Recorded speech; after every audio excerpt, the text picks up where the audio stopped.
Guys फेरि हाम्रो RN मोटो वर्कसपमा एउटा FZ V2 अपडेट भइसकेको छ। यसको पनि पुरै काउन्टर साफ्ट पुरै गइसकेको छ।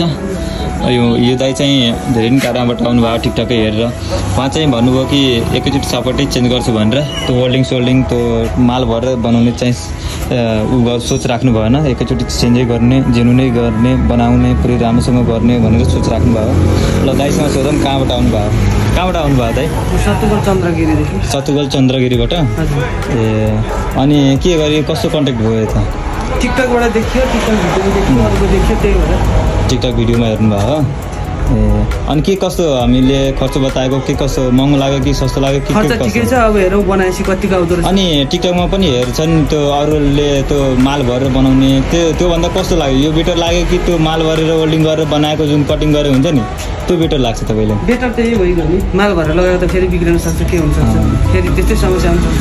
त्योभन्दा त्यो पुरै इन्जिन खोलेपछि त राम्रो भयो। खोलेपछि मोबिलहरू पनि चेन्ज भयो, मोबिलहरू सबै चेन्ज हुन्छ, त्यसपछि अरू पनि सबै सामानहरू चेन्ज गर्न पनि पाइयो हो कि होइन? अनि जे भयो नि त्यो सपोर्ट ओरिजिनल भनेको ओरिजिनलै हुन्छ हो कि होइन? त्यो त जब ओरिजिनल पनि टिकिरहेको छैन भने त त्यो बाहिरको वेल्डिङ गरेको त के टिक्ला ल? ठिक छ त? रिभ्यू दिइहाल्छु नि, बनिसकेपछि रिभ्यू राम्रोसँग दिन्छु। हजुरहरूको पनि बाइकको यस्तै काउन्टर साफ्ट वेल्डिङ गरेर चलाइराख्नु भएको छ भने, त्यसले फेरि नै सोच राख्नु भएको छ भने हाम्रो आरएन मोटो वर्कसपमा एकचोटि भिजिट गर्नु होला। हामी एकदमै सुपथ मूल्यमा राम्रोसँग सबै पार्ट्स चेन्ज गरेर अनि ओरिजिनल काउन्टर साफ्ट हालेर पनि दिन्छौँ।